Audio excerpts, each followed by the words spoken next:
back. You've likely seen the video. Senate Minority Leader Mitch McConnell saying he's okay now, following a very sobering moment during a news conference. On Wednesday, the Kentucky senator freezing mid-sentence, appearing either unable to talk or somehow distressed on Wednesday.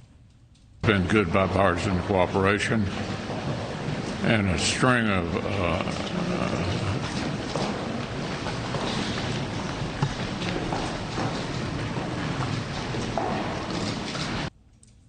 It's actually hard for me to watch it. Another senator escorted McConnell away from the podium, later an aide saying that he was lightheaded.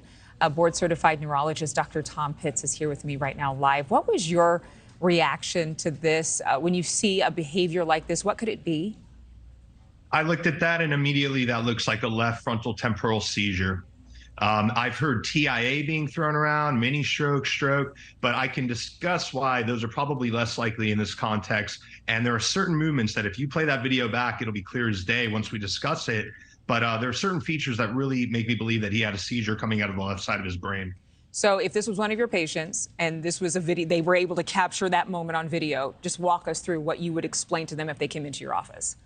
Well, the first thing you notice is that he has a hyperacute, meaning from 1 second to the next, entire change. He has altered mental status. It's not that he's awake and unable to speak and expressing frustration with weakness of the face, arm, and leg of the right side. That would be a stroke from a blood clot. What we see here is complete arrest of speech.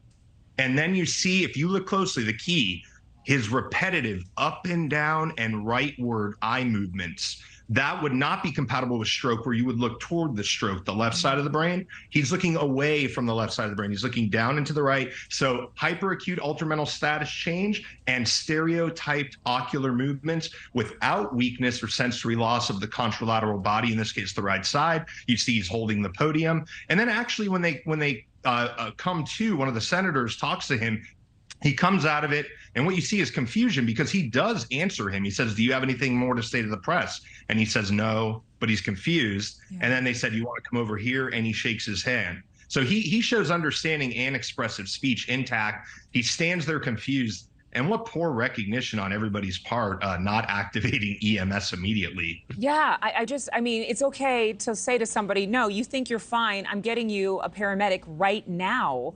What in the world were they waiting for? He's fallen a couple of times this year. He's suffered a concussion. Could a seizure be caused by that, or is this linked somehow to maybe, you think, another pre-existing condition? No, I'm glad you brought that up. You know, the structural injury of the brain is how people have, you know, we talk about epilepsy, people think of children. That's only about 1% of the population of genetic epilepsy.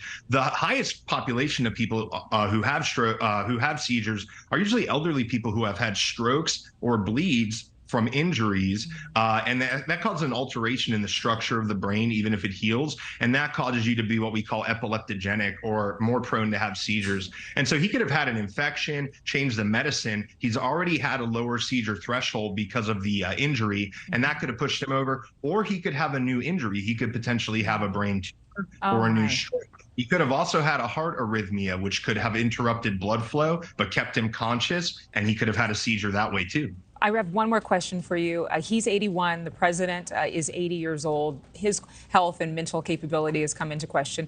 I know people throw on ageism, but when you're in your 80s, clearly you need to do different things than when you're in your, say, 50s. What health advice would you give to anyone watching at home who has a loved one who's of this age group, and to these gentlemen about staying healthy or staying on top of their health?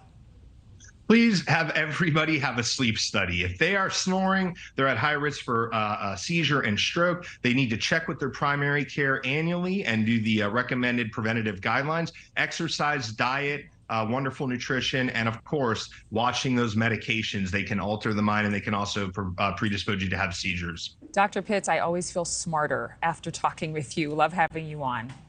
Thank you for watching. Go to newsnationnow.com to find NewsNation on your television provider. And don't forget to click the red subscribe button below to get more of NewsNation's fact-driven, unbiased coverage.